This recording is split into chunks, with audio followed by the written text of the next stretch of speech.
할렐루야. 아멘. 우리 시온성가대 귀한 찬양 감사합니다. 지난 오후 시간에 우리 김동철 목사님께서 감동의 눈물을 흘리셔서 우리 모두 감동을 받았는데, 그 많은 사람들 중에 딱 한 명만 감동을 반절만 받고 부담감을 가득 안고 앉아있는 사람이 있었습니다. 누굴까요? 네, 접니다. 야, 이렇게 시작을 하시면 난 다음 주에 뭘 해야 되나 또 이런 생각을 했어요. 제가 좀 일찍 부임할 걸, 아니면 이 앞에서 소개할 때 나도 감동의 눈물을 내가 먼저 좀 흘릴 걸. 네, 그런 생각을 했습니다. 여러분, 저의 첫인상은 어떻습니까? 예, 감사합니다. 이렇게 답을 이미 내놓고 이야기하는 사람을 답정남이라고 하는데, 네, 제가 원래는 좀 신중하고 고민도 많지만 확신이 서면, 그리고 하나님이 응답하시면 약간 그대로 직진하는 스타일입니다. 고민을 멈추고 직진하는 그런 스타일인데, 제가 제 아내를 만나서 지난 작년 10월에 결혼을 했어요. 네, 결혼했습니다. 네. 아쉬우시죠? 네. 네. 근데 제가 아내를 만나면서 이 사람이랑 결혼해야겠다라는 생각을 딱 했어요. 그 다음에 제 아내를 제외하고, 그러면 제가 결혼하기 위해서 누구를 공략해야 될까요? 장모님. 그죠? 장모님을 공략해야죠. 공략해야죠. 그래서 이제 제가 우리 어머님과 맨 처음 이렇게 통화를 할 때 말을 마치면서 맨 마지막에 회심의 그 말을 하나 이렇게 날렸습니다. 뭐냐면, 어머니, 제가 키는 작지만 마음의 키는 세상에서 제일 큽니다. 네. 우암교회에 계신 장인어른, 장모님들 혹시 사위한테 이런 말 들어보신 적 있으십니까? 네. 이런 비슷한 말을 한다면 그 사위를 꼭 잡으십시오. 네.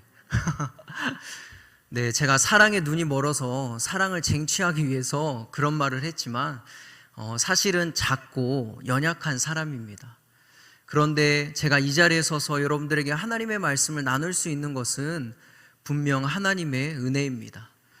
부족하고 연약하지만 하나님이 가르치시고, 그리고 또 먹이시고, 또 할 말을 생각나게 하시고 성숙하게 하시고 인도하셔서 제가 이 자리에 서서 여러분들과 함께 말씀을 나누는 것이라고 저는 고백합니다.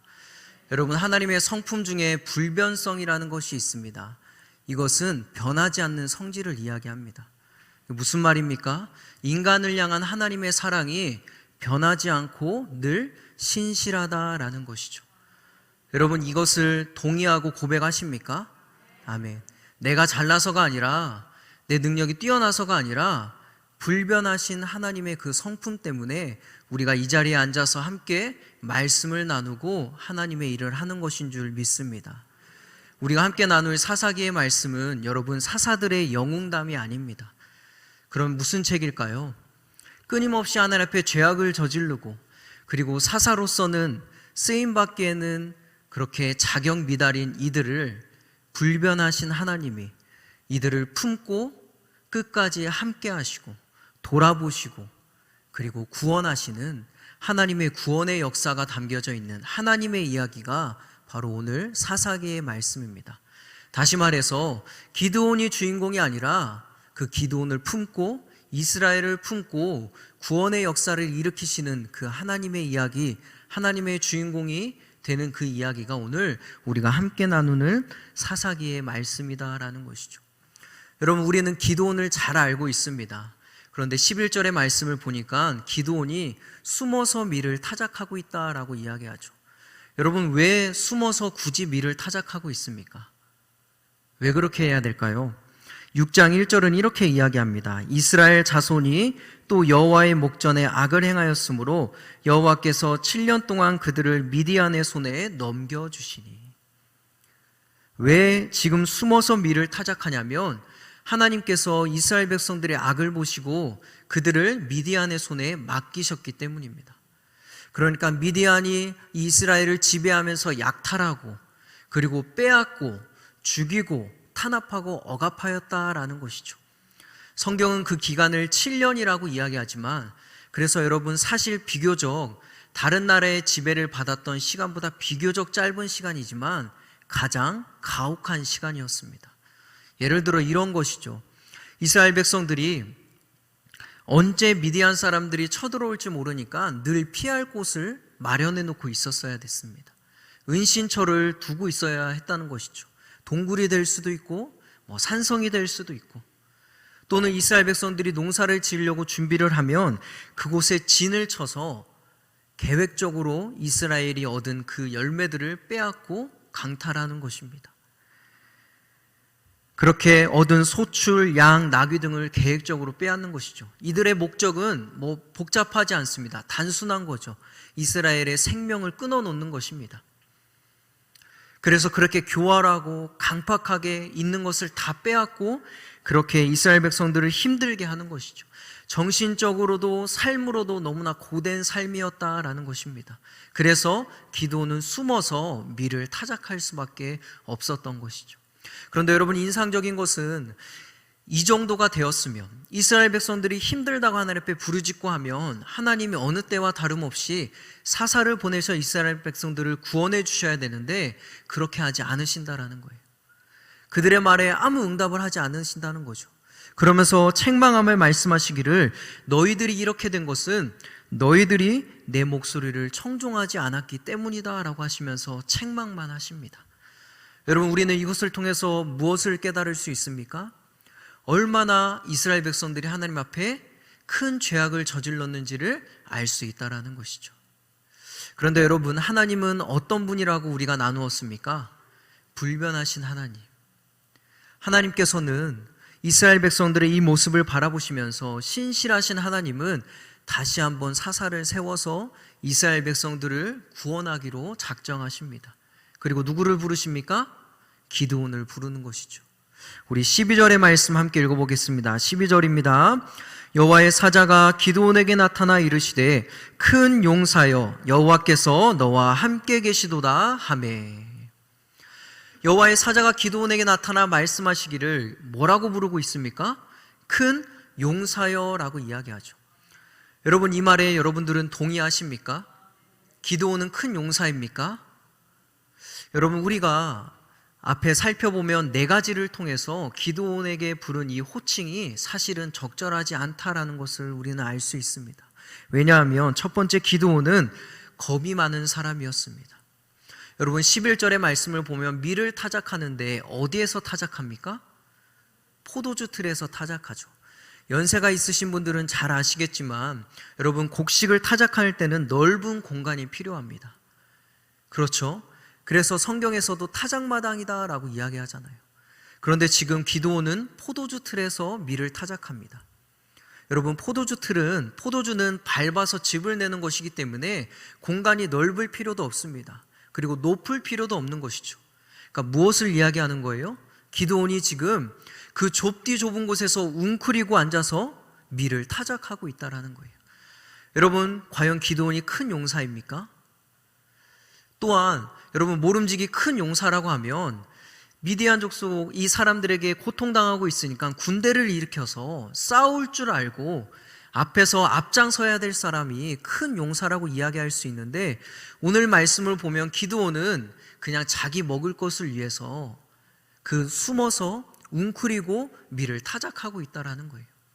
전혀 이스라엘 백성들을 이 위기 속에서 구원할 만한 어떤 제목, 능력, 그런 모습이 전혀 아니다라는 것이죠. 여러분, 두 번째, 그는 나약한 정체성을 가지고 있었습니다. 우리 15절의 말씀을 성경을 보면서 보면요, 이렇게 이야기하죠. 그러나 기드온이 그에게 대답하되 오 주여, 내가 무엇으로 이스라엘을 구원하리이까? 보소서, 나의 집은 므낫세 중에 극히 약하고 나는 내 아버지 집에서 가장 작은 자이니이다 하니.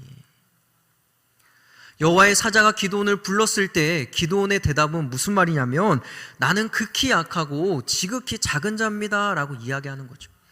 여러분, 이것은 겸손의 표현이 아니죠. 겸손의 표현이 아니라 진짜 자기를 그렇게 생각하는 거예요. 자기 자신을 진짜 그렇게 보잘것없이 생각하는 거죠. 여러분, 성경에서 이러한 말을 한 사람들을 우리는 또 발견할 수 있죠. 이스라엘 백성들이 가나안 땅을 정탐했을 때, 그렇게 12명의 정탐꾼을 보냈을 때 그들이 갔다 와서 한 말이 무엇입니까? 이렇게 이야기하죠. 우리는 스스로 보기에도 메뚜기 같으니 그들이 보기에도 그와 같았을 것입니다. 우리가 스스로 생각하기에도 메뚜기 같은데 저들도 분명히 우리를 그렇게 생각했을 것입니다. 이러한 나약한 정체성을 가지고 있는 사람은 가나안 땅에 들어가지 못했죠. 여러분, 지금 기드온이 이야기한 이것은 나는 작은 자입니다라는 것은 하나님 앞에 겸손하게 자기를 낮추는 것이 아니라 진짜 자기를 그렇게 보잘것없는 극히 작은 자로 그렇게 여겼다라는 거예요. 여러분, 한번 생각해 보십시오. 나는 할 수 있습니다 라는 이러한 기백을 가지고도 이스라엘 백성들을 구원할까 말까인데, 나는 못합니다, 나는 약합니다, 나는 작은 자입니다 라고 하는 사람이 어떻게 이스라엘 백성들을 구원할 수 있겠습니까? 세 번째, 그의 집은 우상을 숭배하는 그러한 집안이었습니다. 여러분, 기드온을 요아스의 아들이라고 하지만 요아스의 이름의 뜻은 여호와는 강하시다라는 뜻입니다. 여러분, 매우 신앙적이죠. 그런데 이러한 이름을 가지고 있는 사람이지만 전혀 반대로 살았다는 거예요. 그의 집안에는 바알의 제단과 그리고 아세라의 상이 있었다라는 거죠. 후에 기드온이 이것을 다 때려 부숩니다. 여러분, 이미 배경 자체가 기드온은 큰 용사가 될 수 없는 그러한 배경을 가지고 있었다라는 것이죠. 마지막 네 번째는 이 이유가 가장 큰 이유입니다. 기드온이 큰 용사가 될 수 없는 가장 결정적인 이유가 네 번째인데, 왜냐하면 기드온은 어떠한 통찰력도 없고 영적 분별력도 없고 하나님을 향한 믿음도 없는 사람이었습니다. 여러분, 여호와의 사자가 큰 용사라고 했을 때 그를 향해서 기드온이 이렇게 이야기합니다. 하나님이 함께 하시는데 우리가 어떻게 이 꼴이 되었습니까? 라고 물어보는 거죠. 반문합니다. 그리고 하나님이 우리를 버리셨기 때문입니다 라고 이야기합니다. 자, 여러분, 우리 한번 생각해 보기 원합니다. 하나님이 버리셔서 이스라엘 백성들이 지금 이 꼴이 되었습니까? 아니면은 이들이 하나님께 죄를 지었기 때문에 이러한 환난을 당하고 있는 것입니까? 무엇입니까? 죄를 지었기 때문이죠. 근본적인 이유는 죄를 지었기 때문에 하나님이 버리신 거지, 하나님의 마음이 바뀌어서 하나님의 마음이 달라져서 이들을 버린 것이 아니라 이들이 죄를 지었기 때문에 하나님이 이들을 버린 것입니다. 만약에 영적인 분별력이 있었다면, 하나님을 향한 믿음이 있었다면 기드온은 하나님, 어떻게 하나님이 우리를 버리셨습니까? 라고 하는 것이 아니라 그들의 죄를 돌아보고 우리가 어떻게 회복할 수 있을까? 우리의 죄가 무엇일까? 라는 것을 생각하고 백성들을 그 자리로 이끌었을 것입니다. 무엇을 이야기하는 것입니까? 큰 용사라고 하지만 어떤 영적 분별력도 없고 어떤 믿음도 없고 통찰력도 없는 사람이었다라는 것이죠. 여러분, 이래도 우리가 기드온을 큰 용사라고 이야기할 수 있습니까? 기드온은 사사로서 결함이 많은 사람이었습니다. 자격 미달이었다라는 거죠. 그럼에도 불구하고 기드온이 큰 용사가 될 수 있었던 이유는 여러분 무엇입니까? 그럼에도 불구하고 기드온이 큰 용사가 될 수 있었던 것은 하나님이 그와 함께 하시기 때문입니다. 6장 16절에서 이렇게 이야기하죠. 우리 한 목소리 읽어볼까요? 여호와께서 그에게 이르시되 내가 반드시 너와 함께하리니 너가 미디안 사람 치기를 한 사람 치듯 하리라 하시니라.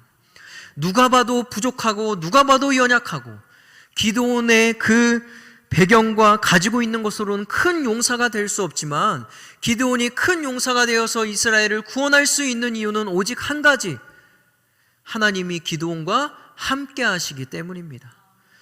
함께 하셔서 그를 용사로 세우시고 그를 통해서 이스라엘 백성들을 구원하시는 하나님의 구원의 이야기를 펼쳐가시는 분이 하나님이시기 때문에 기드온은 작고 연약함에도 불구하고 큰 용사가 될 수 있다라는 사실인 것이죠. 여러분, 우리는 이 싸움의 결과를 아주 잘 알고 있습니다. 7장 이후에 기드온이 이제 300용사와 함께 이 미디안을 쳐 부수지요. 그런데 여러분, 우리는 이때 여기에서 질문해야 됩니다. 누가 기드온을 사사로 세우셨습니까? 하나님이죠. 누가 기드온과 이스라엘 백성들의 손에 미디안 족속을 맡겼습니까? 하나님이죠. 누가 이들에게 승리를 주었습니까? 하나님이라는 사실입니다. 여러분, 기드온만 놓고 보면 어떻게 나라를 구원할 수 있습니까? 어떻게 회복할 수 있습니까? 기드온 그의 개인의 이야기라면 불가능하다라는 것이죠. 하지만 연약한 자를 들어서 큰 용사로 사용하시고 하나님의 구원의 역사를 펼쳐가시는 하나님이 계시기 때문에 여러분, 불가능한 일이 가능한 일이 되는 것입니다. 1910년에 알바니아에서 태어난 마더 테레사는 우리가 모두 잘 알고 있듯이 세상에서 하나님의 사랑을 보여주는 사람이었죠. 그리고 1979년에 노벨 평화상을 수상하였습니다. 그녀는 자신의 인생을, 자신의 삶을 이렇게 표현합니다. 나는 하나님의 손 안에 있는 몽당 연필에 불과합니다. 그분이 쓰시고 그분이 생각하시고 그분이 결정하십니다. 나는 그분의 손 안에 있는 작은 몽당 연필입니다. 여러분, 이 마더 테레사의 말을 빌리자면 기드온은 하나님의 손에 쥐어진 몽당 연필에 불과한 것입니다. 하나님은 이 몽당 연필을 사용하셔서 이스라엘을 향한 사랑과 구원의 편지를 계속해서 써내려가는 것입니다. 기드온의 이야기가 아니라는 것이죠. 연약한 기드온을 들어서 큰 용사로 사용하시는 누구의 이야기입니까? 하나님의 이야기다라는 사실입니다. 오늘 말씀을 묵상하고 준비하면서 하나님은 기드온의 모습을 통해서 저의 모습을 보게 했습니다. 이스라엘 백성들처럼 하나님께 돌아서기를 일쓰고 망설이고 고민하고 주저하고 웅크리고 두려워하고 그렇게 한 발 한 발 내딛는 것을 힘들어하는 저의 모습, 분별하지 못하고 하나님을 의심하는 모습을 보게 하였습니다. 여러분, 그렇게 웅크린 채 두려워하면서 의심하면서 제가 하나님 앞에 이렇게 기도했던 적이 있습니다. 하나님께서 저를 지금까지 인도해 주시고 먹이시고 기르시고 자라게 하신 것을 제가 믿고 고백하고 제 눈으로 보았습니다. 그런데 지금은 하나님이 어디에 계신지 잘 모르겠습니다. 하나님의 뜻이 보이지 않고 하나님의 계획이 어디에 있는지 모르겠습니다라고 그렇게 낙심하고 좌절하면서 하나님 앞에 기도했던 적이 있습니다. 하나님의 계획이 참 멀게만 느껴집니다라고 그렇게 이야기하며 기도한 적이 있습니다. 그때 그러고 있을 때 하나님이 저에게 이렇게 말씀해 주셨습니다. 너의 삶이 너의 이야기로 끝나는 것 같지? 아니야, 부족하고 연약한 너를 들어서 사용하는 나의 이야기야 라고 저에게 말씀하시더라고요. 제가 그 말씀을 통해서 무엇을 깨달았냐면, 그렇구나, 뒤돌아서기 일쓰고 한없이 연약하고 성장이 더디고 목회자로서의 그릇도 작고 부족하지만 내 삶이 나의 이야기로 끝나는 것이 아니라 나를 통해서 가다듬고 인도하시고 먹이시고 가르치시는, 그래서 하나님의 일을 펼쳐가시는 하나님의 이야기구나라는 것을 제가 깨닫고, 그리고 또 하나님이 나를 통해서 하나님의 이야기를 써가고 계시는구나라고 그렇게 고백하였습니다. 그렇게 내 삶이 나의 이야기가 아니라 하나님의 이야기라는 것을 깨닫고 나니까 저를 둘러싸고 있는 낙심과 절망과 두려움이 사라지는 것을 저는 경험하였습니다. 오늘 기드온을 부르셨던 그 하나님께서 저와 여러분들에게도 동일하게 말씀하십니다. 큰 용사여, 내가 너와 함께하니라. 나는 연약하고 부족합니다. 여러분, 기드온의 결점은 4가지였죠. 그런데 여러분, 이것이 많다고 생각하십니까? 우리를 한번 돌아보십시오. 나를 한번 점검해 보십시오. 기드온보다 더 많은 수많은 결점이 우리 안에 있지 않습니까? 오히려 기드온의 이 4가지의 결점이 작게 보이지 않습니까? 그러나 여러분, 나는 큰 용사입니다. 왜냐하면 하나님이 나와 함께 하시기 때문입니다. 그리고 나를 큰 용사로 사용하셔서 하나님의 이야기를 써내려갈 것이기 때문입니다. 여러분, 이 믿음으로 날마다 승리하기를 소망합니다.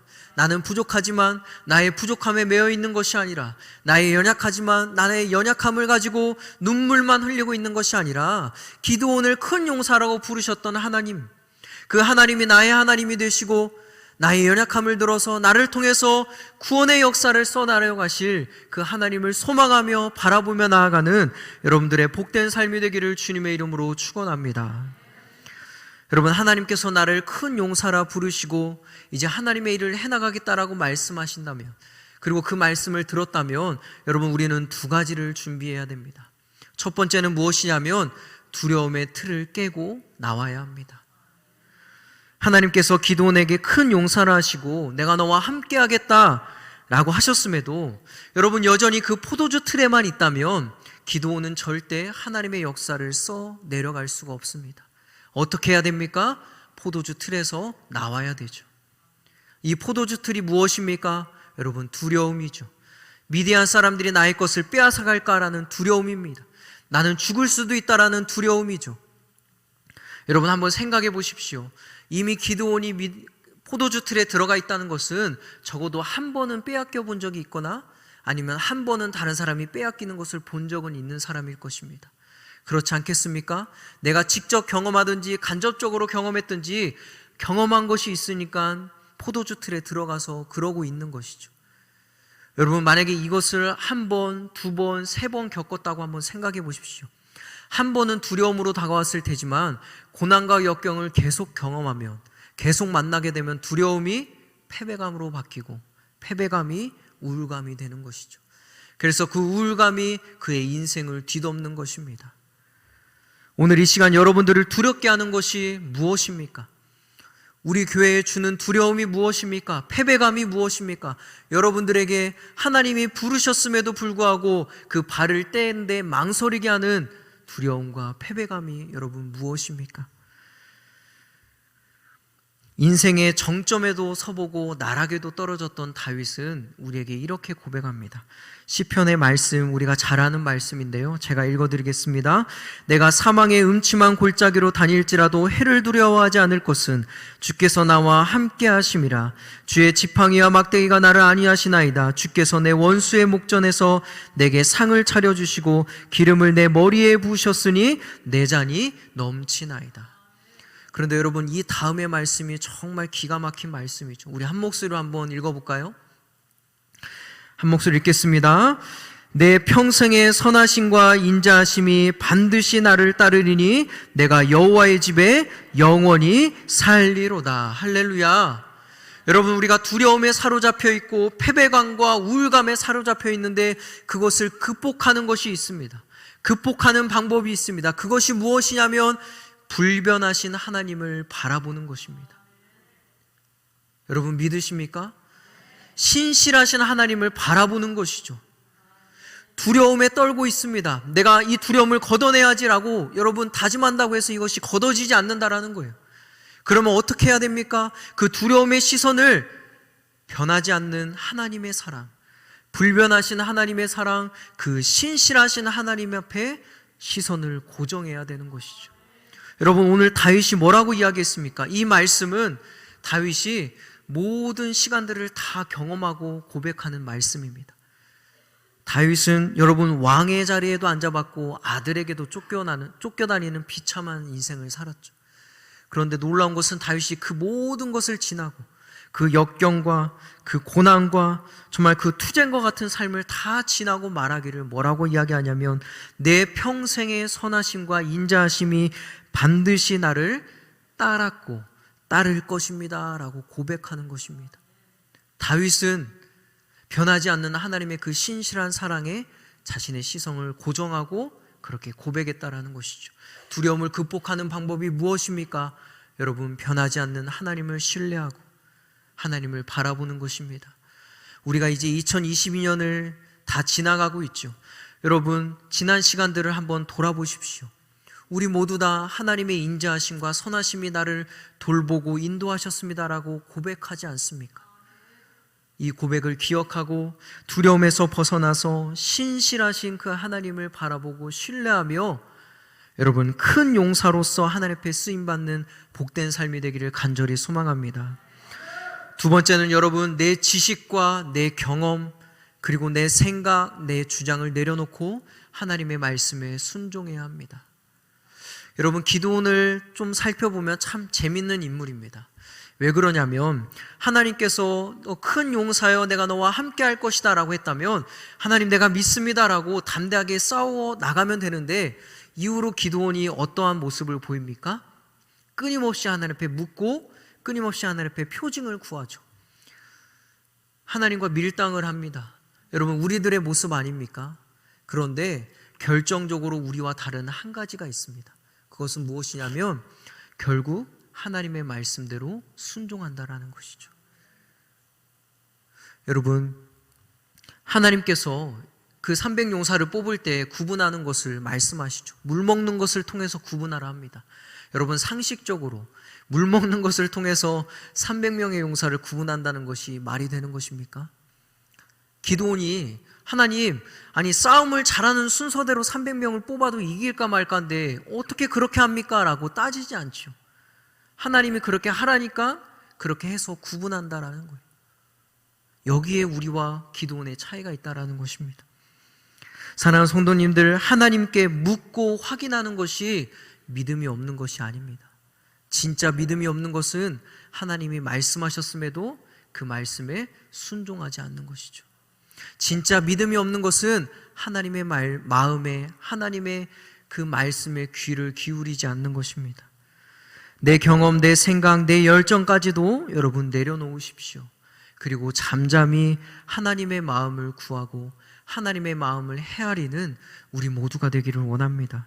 그래서 주님이 말씀하시면 내 생각과는 달라도 그 말씀을 행하십시오. 하나님은 순종하는 사람과 일하고 순종하는 사람을 통해서 세상에서 하나님의 영광을 드러내시는 분입니다. 여러분, 나는 연약합니다. 하지만 나는 큰 용사입니다. 왜냐하면 하나님이 나와 함께 하시기 때문입니다. 내 인생은 연약한 자를 들어 구원의 역사를 써내려 가시는 하나님의 이야기입니다. 그러므로 변하지 않는 하나님의 신실하심을 신뢰함으로 두려움의 틀을 깨고 하나님의 부르심에 나가는 우리가 되기를 원합니다. 그리고 순종함으로 하나님의 영광을 드러내는 삶이 되기를 소망합니다. 지금 그리고 다가올 2023년 여러분, 우리 모두가 그렇게 하나님의 아름다운 구원의 이야기를 써내려가는, 하나님의 이야기를 살아내는 축복의 통로가 되기를 주님의 이름으로 축원합니다. 우리 시간 말씀을 생각하면서 함께 찬양하며 나아가기를 원합니다. 여러분, 주님이 우리의 마음을 다 아십니다. 우리의 연약함도 아십니다. 우리의 두려운 것도 아십니다. 하지만 우리가 변하지 않는 하나님을 바라보면서 이 고백을 하면서 주님 앞에 나아가기를 원합니다. 주 나의 모습 보네, 상한 나의 맘 보시네. 주 나의 눈물 안에, 주 나의 눈물 안에 홀로 울던 마마시. 다시 고백할까요? 주 나의 모습 보네, 주 나의 모습 보네, 상한 나의 맘 보시네. 주 나의 눈물 안에, 주 나의 눈물 안에 홀로 울던 마마. 주 사랑 내게 있네, 주 사랑 내게 있네. 그 사랑이 날 채우네. 주 은혜 내게 있네, 주 은혜 내게 있네. 그 은혜로 날 세우네. 세상 소망, 세상 소망 다 사라져가도 주의 사랑은 끝이 없으니 살아가는 이 모든 순간이 우리 가슴에 손을 얹고 다시 고백할까요? 주 사랑 내게 있네, 주 사랑 내게 있네. 그 사랑이 날 채우. 주 은혜 내게 있습니다, 주 은혜 내게 있네. 그 은혜로 날 세우.